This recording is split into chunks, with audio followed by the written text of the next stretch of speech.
प्यारे बच्चों, नवांकुर डिजी लेसन में आपका स्वागत है। आज हम कक्षा 5 का पाठ 5 बीज के बारे में पढ़ेंगे समझेंगे।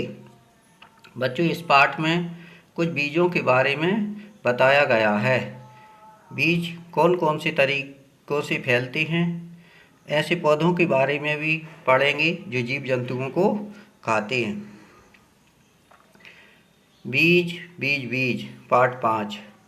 गोपाल की मौसी का परिवार छुट्टियां बिताने अगले दिन घर आने वाला था। तरह तरह का खाना बनेगा और सब बच्चे खूब खेलेंगे।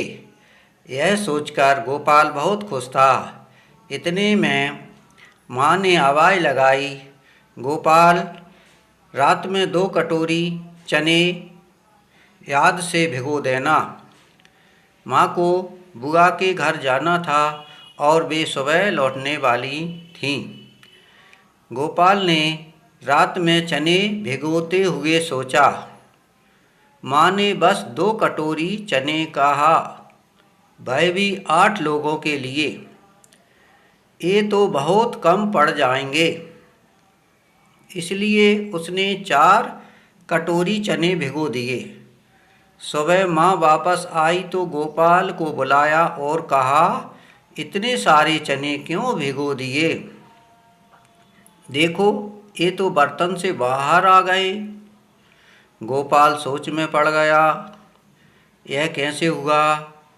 माँ ने कहा, चलो अच्छा ही हुआ, तुमने इतने चने भिगो दिए। अब मैं आधे चने अंकुरित करके बुआ के लिए भिजवा दूंगी। डॉक्टर ने बुआ को अंकुरित खाना खाने की सलाह दी है। माँ ने अंकुरित करने के लिए भीगे हुए चने एक गीले कपड़े में लपेटकर टांग दिए। तुम्हारे घर में कौन कौन सी चीज़ें खाना बनाने से पहले भिगोई जाती हैं और क्यों? हमारे घर में राजमा, चना दाल, चावल आदि बनाने से पहले भिगोई जाती हैं, क्योंकि यह जल्दी गल जाती हैं और शीघ्र ही बन जाती हैं। तुम्हारे घर में कौन कौन सी चीज़ें अंकुरित करके खाई जाती हैं? हमारे घर में चना, मसूर, मूंग आदि चीज़ें अंकुरित करके खाई जाती हैं।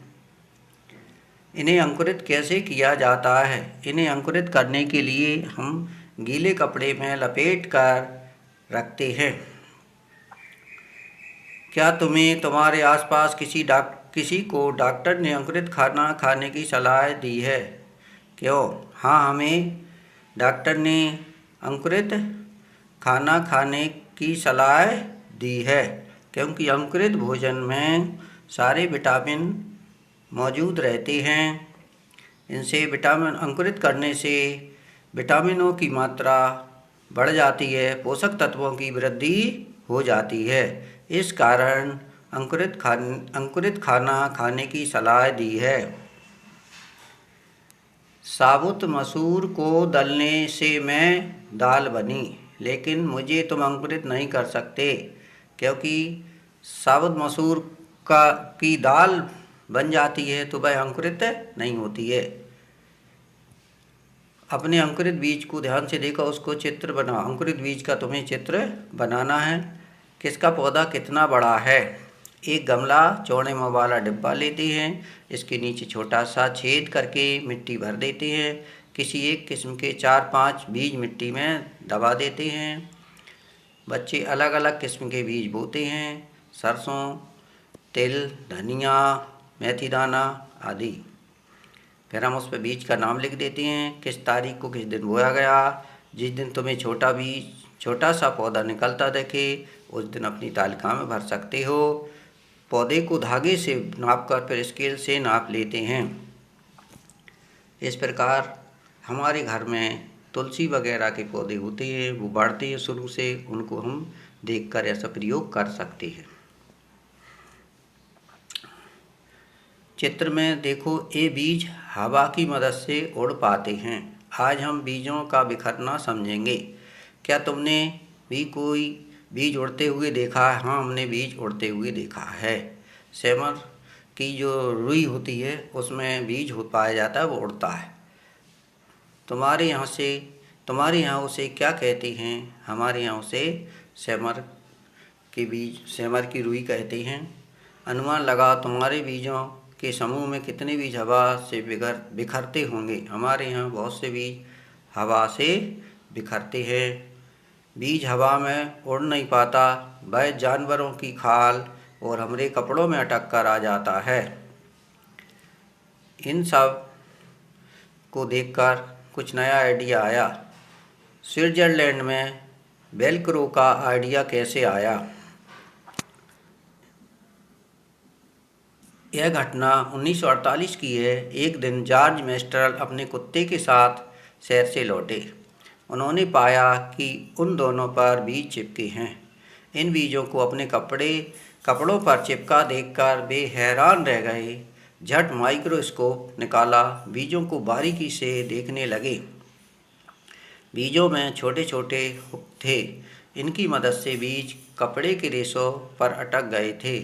यह देखकर मेस्ट्रल को आइडिया आया वेलक्रो बनाने का। वेलक्रो से दोनों सतह चिपक जाती हैं और खुलने पर चरचर की आवाज़ होती है। तुमने बस्ते, जूते, कपड़े, पट्टे आदि पे इस्तेमाल देखा होगा ना। यह मज़ेदार किस्सा प्रकृति से प्रेरणा लेने का है। स्विट्जरलैंड में वेलक्रो का आइडिया किसे आया था? यह कब आया था? यह घटना 1948 की है।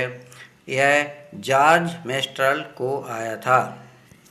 बीज कैसे फैलते हैं?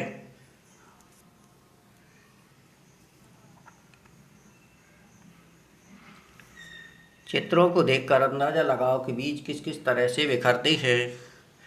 पौधे स्वयं भी अपने बीजों को छिटक कर दूर कर देते हैं। जैसे सोयाबीन की फलियां चटक कर सूख जाती हैं।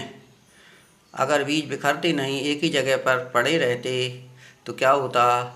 वो आगे नहीं जा पाते और ज़्यादा पौधे नहीं उग पाते। सूची बनाओ, किस किस तरह से बीज बिखरते हैं।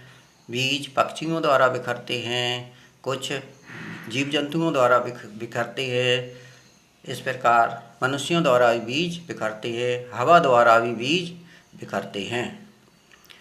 कौन से बीज कहाँ से आए जी? बीज को बिखराने वाली सूची में क्या तुमने हमें यानी इंसानों को शामिल किया है? हाँ, हम भी बीजों को यहाँ से वहाँ पहुँचाते हैं।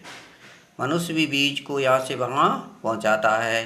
अनजाने में और जानबूझकर भी कोई पौधा खूबसूरत लगे या कोई पौधा दवाई में उपयोगी हो तो हम उसको ले आते हैं। ये पौधे बड़े होते हैं, दूर दूर तक बिखर आते हैं। कई सालों बाद तो लोगों को यह याद भी नहीं रहता कि पौधे हमेशा से यहाँ नहीं उगते थे, ये तो कहीं और से आए हैं।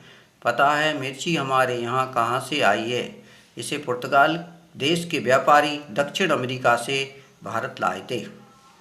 अब यह सारे भारत में उगाई जाती है। जानते हो कौन कहाँ से आया? इस कविता में पढ़ो। आलू मिर्ची चाय जी कौन कहाँ से आए? 7 समुंदर पार से, दुनिया के बाजार से, व्यापार के उपहार से, हर रास्ते से आए जी आलू मिर्ची चाय जी। दक्षिण अमेरिका मिर्ची रानी, मसालों की पटरानी, मूंगफली, आलू, अमरूद धूम मचाते करते उछलकून। 7 टमाटर आए जी आलू मिर्ची चाय जी। भिंडी है अफ्रीका की भूरी भूरी, अब काफ़ी भी। नक्शे में यूरोप किधर, वहीं से आए गोभी मटर। चाय असम से आई आलू मिर्ची चाय जी। चली चीन से सोयाबीन, पहुंची अमेरिका बजाती बीन। घूम घाम लौटी अपने देश, उसमें गुण कई विशेष। रौब जमा कर आई जी आलू मिर्ची चाय जी। बैगन, मूली, सेम, करेला, आम, संतरा, बेर, करेला, केला, पालक, परवल, टिंडा, मेथी है भाई बहन ये सब देसी। भारत की पैदाइश जी कौन कहाँ से आए? आलू मिर्ची चाय जी। हमारे देश में कौन कौन सी चीज़ें उगाई जाती थी? बैगन, मूली, सेम, करेला, आम, संतरा, बेर, केला, पालक, परवल, टिंडा, मेथी, ये चीज़ें हमारे देश में ही उगाई जाती थीं। आलू मिर्ची कहाँ से आए? आलू मिर्ची दक्षिण अमेरिका से आए। मूंगफली, आलू, अमरूद ये कहाँ से आए? ये अफ्रीका से आए। गोभी, मटर यूरोप से आई। चीन से सोयाबीन आया। क्या पौधे बिना बीज के उगते हैं? शिकारी पौधों के बारे में पढ़ेंगे। कुछ ऐसे पौधे होते हैं जो चूहों, मेंढकों, कीड़े मकोड़ों, छोटे जीवों का शिकार करते हैं, शिकारी पौधे कहलाते हैं। नीपीथेन सबसे ज़्यादा मशहूर है। ऑस्ट्रेलिया, इंडोनेशिया और भारत के मेघालय राज्य में पाया जाता है। इसका आकार लंबे घड़े जैसा होता है जिसके ऊपर पत्ती का ढक्कन लगा होता है। घड़े में खास खुशबू निकलती है जिसकी वजह से कोई भी कीड़ा इसके ऊपर खिंचा चला आता है और कीड़ा पौधे के अंदर फंस जाता है। इन पौधों को शिकारी पौधे कहा जाता है। धन्यवाद बच्चों।